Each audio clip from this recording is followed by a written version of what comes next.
Salut à tous, c'est Matt et on se retrouve aujourd'hui pour une vidéo spéciale anniversaire pour fêter enfin mes 100 abonnés. Alors, si vous vous rappelez un peu de la chaîne que j'ai fait il y a environ un an, sur la vidéo je crois de Dunkerque, j'avais dit que quand j'aurai mes 100 abonnés, je vous montrerai peut-être ma bibliothèque de DVD. Et puis voilà, finalement le jour est arrivé, j'ai eu mes 100 abonnés, et comme j'étais en Chine à ce moment-là, j'ai pas pu faire la vidéo que je voulais. Maintenant, en ce moment-là, je suis en France, je repars après-demain. Ouais, c'est ça, après-demain, je suis complètement décalé là. Après-demain pour les États-Unis, donc je suis en plein dans les bagages, vous imaginez même pas le bazar qu'il y a derrière l'écran, heureusement que vous ne pouvez pas voir ça. Et donc voilà, j'ai pris un peu de temps pour aussi vous faire plaisir rapidement et vous faire une vidéo pas trop à l'arrache j'espère, parce que bon, j'ai pas non plus le temps de faire un truc très fignolé comme à l'habitude, pour vous montrer enfin ma bibliothèque de DVD et fêter donc mes 100 abonnés. Alors le truc qu'il faut que vous compreniez d'abord, c'est que ça, c'est pas ma collection de DVD. Ça, c'est ce qui me reste de ma collection parce que j'avais plus de place dans l'armoire pour mettre le reste. Et bon, la dernière fois que j'ai compté combien j'en avais pris environ 700 et des poussières. Donc il y en a au grenier, il y en a qui sont dans des cartons. Et le fait est que la plupart de mes DVD que je regarde, ils sont en fait pas rangés comme ça, mais ils sont dans des gros classeurs mouse de ce genre, avec à l'intérieur toutes les pochettes plastiques et ils sont rangés comme ça, par rangée de 4. Ça c'est mes DVD. Mais bon, vous montrer un classeur comme ça, c'est pas vraiment marrant. Ce que je vais faire en fait, c'est vous montrer cette collection là, c'est-à-dire il n'y a aucune correspondance par rapport au fait que c'est les meilleurs films que je connaisse, c'est simplement le fait que c'est les derniers qui me restent dans l'armoire. S'ils sont là, c'est que je les aime, il n'y a pas de problème, mais c'est pas forcément les meilleurs que j'ai. Alors vous verrez, il y a plein de classiques super connus, mais il y a aussi quelques perles rares qui méritent le coup d'œil. Et j'espère que je pourrai vous faire découvrir comme ça quelques petits chefs-d'œuvre qui sont passés complètement inaperçus à leur sortie. Alors encore une fois, c'est le boxon complet, hein. C'est pas rangé par alphabétique, c'est pas rangé par ordre de préférence, c'est juste rangé par ordre d'arrivage et parce que j'avais la flemme de faire autrement. Ceci étant dit, c'est parti, je vais commencer rangée par rangée, il n'y a que 2 rangées mais en fait il y en a derrière aussi. Tiens, c'est là que t'étais toi? L'an dernier je l'ai cherché partout celui-là. Comme quoi hein. On va commencer comme ça. Je vais vous en prendre un paquet à la fois, je vais tout mettre sur la chaise. Si c'est des films super connus, je passe, hein, vous savez de quoi je parle. Et si c'est des films qui sont plus anciens ou qui sont passés sous le radar, je prendrai plus de temps pour expliquer de quoi il s'agit. Donc on commence avec du très très lourd, Les Fils de l'Homme. Les Fils de l'Homme, c'est un film de science-fiction d'anticipation réalisé par le réalisateur de Gravity et de Harry Potter 3, donc Alfonso Cuarón, avec un excellent casting. C'est un des films de SF les plus violents que je connaisse, mais aussi les plus réalistes, et les plans séquences de toute beauté qui méritent vraiment l'attention. En tout cas, c'est un très bon film, super dépressif, super déprimant, mais qui vaut largement le coup. Là, on a Chains of Fools. Alors ça, c'est une petite comédie qui casse pas des briques, mais le casting est vraiment impressionnant. Il y a Steve Zahn, Salma Hayek, Elijah Wood, Jeff Goldblum. Enfin bon voilà quoi, c'est une petite comédie qui se laisse regarder tranquillement, ça vaut la peine d'être découvert. Coraline, petit chef-d'œuvre d'animation réalisé par le mec qui a fait L'étrange Noël de Monsieur Jack, qui est pas Tim Burton, qui est Harry Selick, et adapté d'un bouquin de Neil Gaiman. Excellent film d'animation pour enfants et pour adultes que je vous recommande sans hésiter, et qui a en plus l'animation image par image, c'est pas la 3D, donc c'est à l'ancienne, et franchement ça vaut le coup. Domino, c'est un film d'action réalisé par Tony Scott en pleine période caméra épileptique et effets stroboscopiques, avec Keira Knightley dans un rôle badass et Mickey Rourke dans un rôle de composition. Plutôt sympa. Le Bon, la Brute et le Cinglé, le remake coréen du Bon, la Brute et le Truand, réalisé par, je crois, le mec qui a fait The Host. Excellent casting, c'est une action hallucinante. C'est un mélange entre Sergio Leone, Tarantino, c'est complètement barré, c'est très bien réalisé et les acteurs sont au top. Ah ben là un truc qui a absolument rien à voir, Monty Python, Sacré Graal. L'humour absurde anglais à son excellence. Si vous connaissez pas les Monty Python déjà, je vous parle plus. Non je déconne, mais franchement si vous aimez l'humour anglais absurde, il faut absolument découvrir cette petite pépite qui moi je crois que c'est le premier film en VO que j'ai vu de ma vie. Donc ça m'a bien sûr donné envie d'apprendre l'anglais, mais en plus c'est juste culte quoi. Tous les gens que je côtoie connaissent Sacré Graal en tout cas.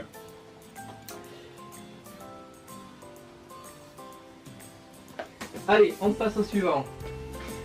Alors après, on a quoi? Bon, Le Roi Lion, hein, voilà. Toy Story 2. Peut-être meilleur que le 1. Honnêtement, c'est une rares suite qui dépasse l'original. En parlant de suite qui dépasse l'original, on a aussi Evil Dead 2. Le classique de la comédie horrifique par Sam Raimi avec un Bruce Campbell mais aux petits oignons. Big Trouble in Little China, Jack Burton et les griffes du mandarin, le film culte de John Carpenter avec Kurt Russell. Déjà Kurt Russell, je l'adore dans tous ses films, donc voilà, fallait forcément le prendre. Grosse comédie un peu déjantée avec des arts martiaux, de l'action, du fantastique, réalisé par John Carpenter, le maître de l'horreur et du fantastique également. Scary Movie 3, le meilleur de la série honnêtement pour moi parce qu'il a été réalisé par les frères, non, justement pas par les frères Wayans mais par les Zaz. C'est Zucker, Abraham et Zucker, c'est les mecs qui ont fait Capitaine de l'avion, Il était un film pour sauver la reine, Hot Shot, enfin c'est la comédie bien délirante. Pas forcément scato comme les deux premiers, mais plus dans l'absurde et dans le potage quoi. Scarface avec Al Pacino, voilà, rien à redire dessus, c'est un classique. Roger Rabbit, excellent film qui marie animation et prise de vue réelle avec Bob Hoskins au meilleur de sa forme. C'est un film de Robert Zemeckis, le mec qui a fait Retour vers le futur. C'est du très très bon. Je pense que je ne présente pas. Ensuite, là, on a True Romance. Ça, c'est de Tony Scott. Un des premiers films de Tony Scott et un des premiers films qui a été écrit par Quentin Tarantino. Le casting est excellent. En général, quand on me demande quel est mon film préféré, je réponds souvent True Romance parce que il y a de tout dans ce film. Il y a de l'action, il y a de l'aventure, il y a de l'émotion, les dialogues sont géniaux. La musique est super belle. Hans Zimmer, au passage, qui reprend un petit morceau de Badlands de Terrence Malick. Et ben voilà quoi, si vous aimez Tarantino, foncez voir celui-là. En plus, comme j'ai dit, le casting est formidable. Il y a plein de petits rôles joués par des acteurs fantastiques. Il y a Val Kilmer, il y a Brad Pitt, il y a Christian Slater, il y a Patricia Arquette, il y a Dennis Hopper, il y a Christopher Walken, bon enfin, voilà quoi, c'est du gros et c'est franchement génial. La Princesse du désert, une coproduction chinoise-coréenne je crois, avec Zhang Ziyi. Je sais pas qui a réalisé le film, je sais pas trop qui joue dedans. C'est un film qui est sorti en 2001, pas forcément connu. C'est super violent. Très beau paysage et l'histoire est vraiment sympa aussi. C'est un peu à la Fort Alamo quoi. Il faut tenir un siège et puis à la fin, je vais pas vous raconter la fin non plus quoi. Mais voilà, La Princesse du désert, très sympa. The Blues Brothers, un autre de mes films préférés avec Dan Aykroyd et John Belushi. La comédie musicale par excellence avec des cascades hallucinantes de bagnoles. La musique est formidable, classique quoi. Alors là, en parlant de comédie, deux petites pépites de Mel Brooks, Dracula, Sacré Robin des Bois. Les deux films qui ont tué sa carrière en fait de Mel Brooks. Si vous ne connaissez pas Mel Brooks, c'est le génie de la comédie potache, la parodie par excellence. Et voilà quoi, ces films n'ont pas du tout marché au box-office. Il a plus fait de films je crois depuis 1995, si je me souviens bien, voilà ces eaux-là. Mais moi j'adore, ces deux derniers films, ils sont excellents, avec Leslie Nielsen, donc le film qui était un film pour sauver la reine, qui n'était pas encore connu à l'époque, et Robin des Bois, ici joué par Cary Elwes, de Princess Bride, et ça c'est pas rien. Deux comédies que je vous recommande si vous aimez la parodie. Le Seigneur des Anneaux, donc un coffret, 4 DVD chacun, ça fait 12 DVD, 12 heures de programme, bon voilà quoi, si on veut se faire un marathon Seigneur des Anneaux, il n'y a rien de mieux, à part le Blu-ray j'imagine, mais le Blu-ray je ne m'y suis jamais mis. Le coffret Jurassic Park avec les 3 films Jurassic Park. Le coffret Riddick, alors là il y en a 2 parce qu'il y a 3 films qui sont sortis mais j'ai que les 2 premiers. Donc Pitch Black qui a fait découvrir Vin Diesel en tant que personnage de Riddick, et Les Chroniques de Riddick qui est un film de science-fiction gros budget avec de très bons acteurs dedans, qui a pas beaucoup marché au box-office, qui s'est fait un peu démonter par la critique, mais qui mérite d'être découvert. C'est plutôt sympa et c'est bien réalisé. Là on remonte dans le temps avec un film de... c'est noir et blanc ça, donc... 1944, ouais, j'aurais dû m'en douter comme c'est du Capra. Arsenic et vieille dentelle. Screwball comedy, ça veut dire la comédie loufoque où les gens partent en vrille dans tous les sens, il y a des jeux de mots, il y a des quiproquos, ça s'arrête jamais, c'est presque un cartoon vivant en fait. Cary Grant qui a jamais été aussi bon dans la comédie je pense. Un film de l'excellent Frank Capra, l'un des plus grands réalisateurs américains des années 40. Il a fait It's a Wonderful Life, La vie est belle ou je sais pas quoi, c'est le film où le mec en fait il dit qu'il aimerait ne pas être né et en fait il y a un ange qui lui exauce son vœu. Et il a fait aussi Mr. Smith Goes to Washington, c'est une fable, une satire sociale sur la politique américaine de l'époque, le journalisme, enfin bon voilà quoi. Je sais pas trop quoi en dire à part le fait que c'est vraiment drôle, il y a beaucoup de suspense à la Hitchcock en plus, et c'est très bien réalisé, très bien joué, enfin bon voilà quoi. Terminator 2, coffret ultime collector avec le livret, les bonus, Director's Cut, bon voilà quoi. J'ai pas non plus la statuette derrière, hein, j'avais pas l'argent pour ça à l'époque. Mais bon, Terminator 2, on ne le présente pas. Le bon, la brute et le truand, pareil, grand classique, je vous présente pas ça. Celui-là par contre je vais m'attarder un peu plus. Les Trois Royaumes en version longue, ça c'est l'histoire des royaumes combattants en Chine, qui a inspiré tous les jeux Dynasty Warriors que vous connaissez peut-être, parce qu'il y en a environ, il y a le 9 qui est sorti récemment, donc ça fait moins que ça dure. Hein. C'est super connu en Chine, c'est comme la légende du roi Arthur pour nous en Europe. Et normalement, le film est sorti en 2 films différents, donc il y a 2 épisodes, sauf que moi j'ai acheté le coffret version longue, c'est-à-dire que c'est les 2 films en version longue. Voilà, durée des films 276 minutes, hein, c'est du bon gros épique qui tâche. Et c'est réalisé par John Woo, le mec qui a fait The Killer, qui a fait À toute épreuve, qui a fait Volte-face, bon donc c'est un gros film d'action. La musique est fantastique, très bon casting également. Si vous connaissez pas du tout les films chinois, ça c'est pas forcément bien pour commencer, parce qu'il faut connaître un peu l'histoire de la Chine à l'époque. Par contre, visuellement, c'est très beau et c'est très bien joué. Donc voilà, les Trois Royaumes en version longue. Tombe pas. Alors ensuite, on a quoi?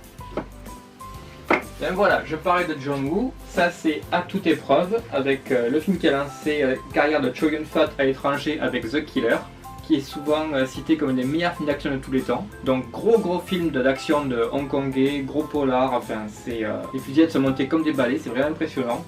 Et donc il a lancé la carrière de Chow Yun-fat à l'étranger, à l'international donc, avec The Killer de John Woo également. Brise de Nice. Un film français complètement collector, voilà, c'est marqué dessus. Brise de Nice, j'ai pas trop aimé le 3 qui est sorti récemment parce que bon voilà quoi, il savait pas de trucs quoi inventer.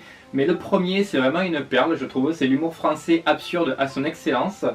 Et c'est une comédie qui aurait jamais vu le jour sans Jean Dujardin de toute façon. C'est comme dirait l'autre, il faut souvent être très intelligent pour jouer les personnages très cons. Le fait que Jean Dujardin ait reçu un Oscar du meilleur acteur pour The Artist quelques années après ce film, ça m'a pas étonné parce que c'est un excellent acteur et ce rôle du pauvre idiot complètement aveugle par rapport à ce qui se passe autour de lui, ça lui va comme un gant quoi. Encore une fois la crème du cinéma français plutôt contemporain, Mission Cléopâtre donc de Alain Chabat. Parmi tous les films d'Astérix qui sont sortis, je crois qu'il y en a 4 ou 5, c'est le seul qui vaut le coup à mon avis et je me lasse pas de le regarder quoi. C'est comme les Monty Python, c'est délirant au possible et en plus c'est français. Usual Suspects, le film qui a fait découvrir Kevin Spacey. Bon, si vous ne l'avez pas vu, je ne vous raconte pas le scénario. C'est un polar très bien ficelé, avec une flopée d'acteurs vraiment très bons. C'est réalisé par Bryan Singer, le mec qui fera plus tard X-Men. C'est un bon film de suspense avec des retournements de situation dont on se souviendra encore pendant je sais pas combien d'années. Bref, les Star Wars, les 6 films Star Wars, parce que voilà quoi, il faut bien avoir les 6. Et puis de toute façon, la prélogie, on crache dessus, mais il y a plein de trucs géniaux dedans, à commencer par la musique et la direction artistique. Après le scénario, bon, il est ce qu'il est, mais c'est quand même largement mieux que les 2 films qui sont sortis récemment et qui osent appeler ça de Star Wars quoi. On remonte un peu dans le temps avec La Petite Boutique des Horreurs, comédie musicale années 80 avec encore une fois un casting de rêve. Alors là, accrochez-vous parce qu'il y a du monde. Il y a Rick Moranis, il y a Bill Murray, il y a Steve Martin, il y a John Candy, il y a Christopher Guest, il y a James Belushi. réalisé par Frank Oz, donc le mec qui a créé les Muppets. C'est un peu comme SOS Phantom, c'est-à-dire que c'est une comédie, c'est à la fois une comédie, à la fois un film sérieux, à la fois un film d'horreur, à la fois un film d'aventure, et en plus c'est un musical, c'est une comédie musicale, et la musique a été écrite par Alan Menken, si je me souviens bien. Voilà, musique de Alan Menken, qui, si vous ne le savez pas, a écrit la musique a composé la musique de La Petite Sirène, La Belle et la Bête, Aladdin, bref, la plupart des Disney qu'on connaît des années 90 quoi. Donc grosse pointure de la comédie musicale. Voilà. Ensuite Indiana Jones, la trilogie, donc les 3 films. Je dis bien qu'il y en a 3, on s'est compris. Rien à dire dessus, c'est Indiana Jones quoi, c'est incontournable, ça vieillira jamais. La collection Est-il un flic pour sauver la reine? Alors là il y en a 3. Donc comme je disais, c'est ceux qui ont été réalisés par les Zaz, c'est la comédie des Zaz. Ils n'ont pas forcément été tous réalisés par les mêmes. Le premier est largement meilleur, les autres ont quelques moments sympas, mais dans l'ensemble ils n'arrivent pas à la cheville de l'original. Si vous ne connaissez pas, bien sûr c'est absolument à découvrir. Et surtout, je vous conseille aussi de découvrir la série télé qui a lancé la trilogie en fait, qui s'appelle Police Squad, qui a été arrêtée après je crois 6 épisodes. Donc c'est facile à trouver, je pense sur YouTube on peut y arriver, sinon ça se trouve dans le commerce. Encore du vieux, mais là on revient du côté français avec un coffret Louis de Funès, Oscar, Le Grand Restaurant, La Folie des Grandeurs, Hibernatus, L'Homme Orchestre. Je suis pas vraiment comédie française à la base, c'est souvent très niais, très populaire, mais bon, on peut pas ne pas être fan de Louis de Funès quoi. Ça fait partie de notre patrimoine, c'est dans les gènes, c'est incontournable par rapport à la culture française, donc voilà. Coffret Louis de Funès, le meilleur c'est clairement pour moi Le Grand Restaurant et Oscar, avec Folie des Grandeurs bien sûr, je l'ai oublié. Hibernatus, L'Homme Orchestre, je crois que c'est des films moyens, mais bon, voilà, ils sont dans le coffret, je n'allais pas non plus en acheter 3 sur 5. Ensuite, très grand Spielberg, avec Minority Report, l'un des meilleurs films de science-fiction des années 2000, largement meilleur pour moi en termes de visuel que Ready Player One, dont j'ai fait la critique récemment. C'est un film qui est bourré de rebondissements, mais surtout qui est très bien écrit et qui te prend en triple viscéralement, quoi. C'est glauque, c'est déprimant, mais en même temps c'est du Spielberg, donc ça va à ça à l'heure. Et il y a toujours quelque chose qui se passe à l'écran. Le casting est génial, les effets spéciaux sont vraiment impressionnants pour l'époque, très belle musique, très belle direction artistique, le scénario est vraiment bien ficelé. Et je crois que c'est inspiré par une nouvelle de Philippe Cadic qui a donc aussi inspiré Total Recall entre autres, donc voilà. Pointure de la science-fiction, très bon film à découvrir. Alors après vous connaissez forcément Star Wars, mais est-ce que vous connaissez American Graffiti, par le réalisateur bien sûr de Star Wars, donc George Lucas, c'est le film qu'il a réalisé juste avant Star Wars. On peut voir les débuts de Harrison Ford avant qu'il soit engagé en tant que Han Solo. On peut voir aussi Richard Dreyfuss, Ron Howard, parce que c'est des copains de Lucas depuis longtemps. Il a reçu 5 nominations aux Oscars. Très bon film qui dresse le portrait d'une Amérique des années 50 avec les rollers, les courses de voitures, les chemises à carreaux. Voilà, c'est plutôt sympa. Ennemi d'État, encore Anthony Scott, ça fait déjà le 3e ou 4e que je vous montre. Will Smith, Gene Hackman, c'est un film qui prend son temps, qui n'est pas forcément un film d'action, c'est plutôt un thriller qui parle beaucoup. Gene Hackman est excellent dedans, Will Smith c'est plutôt en retrait, ce qui est pas mal non plus pour ce qu'il fait.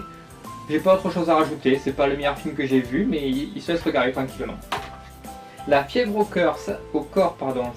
Ça c'est un thriller avec l'archétype de la femme fatale et du mec qui tombe amoureux de la mauvaise femme. C'est écrit et réalisé par Lawrence Kasdan, donc le scénariste de Indiana Jones et l'Empire contre-attaque. Il a fait aussi quelques films qui sont pas mal du tout, comme Silverado par exemple, ou Grand Canyon. C'est joué par William Hurt et Kathleen Turner, et c'est la lignée de Basic Instinct quoi en fait. C'est pas mal du tout, ça se laisse regarder avec plaisir. Après, alors là j'ai assez spécial, j'ai Blade et Blade 2. J'ai pas le 3 parce qu'il faut pas déconner non plus, hein. Ça reste quand même un film de merde. Mais ce qu'il faut savoir, c'est que Blade et la trilogie Underworld, en fait, j'ai bossé dessus pour mon mémoire de fac, il y a plusieurs années déjà, bien sûr, pour pour expliquer en fait l'évolution de l'image du vampire à l'écran. Et comme mon mémoire portait avant tout sur l'influence des comics et des jeux vidéo à l'écran, Blade et Underworld c'était exactement ce qu'il me fallait pour bosser dessus. Juste au passage, Underworld est vraiment sympa aussi si on aime le bleu et le noir, et puis Kate Beckinsale en cuir, voilà, ça s'invente pas. Underworld 3, bon j'ai le 2 quelque part encore, mais le 3 est paralysé par le même mec. Ensuite on a Gladiator de Ridley Scott, bon celui-là je vous présente pas j'imagine. Chicken Run des créateurs de Wallace et Gromit, avec en français les voix de Gérard Depardieu et Valérie Lemercier. Très bon film d'animation image par image. Et pour finir on a Gun, prix du public du festival d'animation de Kobe. Alors ça c'est parti d'une collection Manga Mania DVD qui était assez populaire à l'époque quand j'achetais les DVD. Et donc Gun c'est un manga que j'adore mais qui est pas super connu, c'est de la cyberpunk, science-fiction cyberpunk. Et bon voilà quoi, c'est le même style que Akira, Ghost in the Shell, tout ça, tous ces grands classiques, mais pas aussi connus que lui. Et justement, il est là, il y a Akira qui est là peut-être en dehors de l'écran. Voilà, Akira, le premier tome en français. Ghost in the Shell, je sais pas si je l'ai ici, mais bon voilà, Gun c'est de Yukito Kishiro, c'est un manga absolument exceptionnel, il faut absolument que vous le découvriez, et rien que pour la qualité des dessins et du scénario, il faut connaître quoi. Et regardez juste la finition des dessins quoi, c'est superbe, c'est mélancolique, c'est de la SF cyberpunk comme on les aime, c'est super violent et en même temps c'est tragique et déprimant.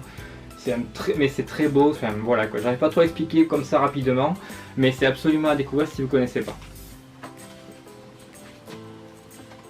Ensuite on avait quoi? On avait L'Équine du Diable, donc je parlais de... Ça va tomber ça. Donc je parlais de Del Toro, donc ça c'est un de ses premiers films, c'est entièrement en espagnol. Je crois qu'il est produit par Almodovar en plus, donc voilà, c'est un film de fantôme je crois, un film fantastique. Stargate, réalisé par Roland Emmerich et avec Kurt Russell dans un de ses meilleurs rôles. Je connais pas du tout la série Stargate SG1, mais le film est vraiment chouette, avec la musique en plus de David Arnold qui déboîte bien. Bon, je pense que vous connaissez Stargate, je vais pas vous présenter, mais moi ce que j'aime beaucoup c'est le casting, la direction artistique et la musique. Georges de la Jungle. Alors ça c'est un petit plaisir coupable que je vous conseille également, parce qu'il est beaucoup mieux que ce qu'on pourrait penser. Brendan Fraser, donc le mec qui a joué dans La Momie, qui incarne un Tarzan un peu à l'ouest. C'est une comédie débile à la Ace Ventura en fait, je pense qu'il n'y a pas d'autre mot pour le décrire. Mais c'est très bien joué et puis c'est bien écrit, il y a des bonnes blagues. Et puis le générique quoi, George de la jungle, aussi fort qu'un lion. Et pour terminer donc la première rangée, on a Soldier, encore avec Kurt Russell. Alors ça, c'est pas un film qui fait de la dentelle, hein. C'est un gros film qui explose tout. Non, je déconne. Au contraire, c'est un film plutôt introspectif pendant pratiquement la moitié et à la fin tout explose. Ce qu'il faut savoir, c'est que c'est pas un film super connu. C'est un film qui a été réalisé par Paul Anderson, le mec qui a fait Mortal Kombat et Resident Evil, donc c'est pas non plus une référence. Hein. Mais bon, il y a Kurt Russell, donc ça fait un point. Il y a Connie Nielsen qui joue aussi dans Gladiator, ça fait 2 points. Et il a été écrit par, comment il s'appelle, David Webb Peoples, qui est le scénariste de Blade Runner. Visuellement, c'est plutôt pas mal, il y a des très bonnes idées, le casting est vraiment chouette aussi, on s'attache au personnage plus que d'accoutumé, et le scène d'action explose tout. C'est très bien filmé quand ça pète de partout, et c'est ce qu'on lui demande. Et bien voilà, on est arrivé à la première moitié de la série, donc maintenant je vais tout remettre, donc sinon ça va se casser la gueule. Je sais pas si vous voyez avec la caméra, mais bon, la pile elle est comme ça déjà. Et donc voilà, on se retrouve dans quelques minutes.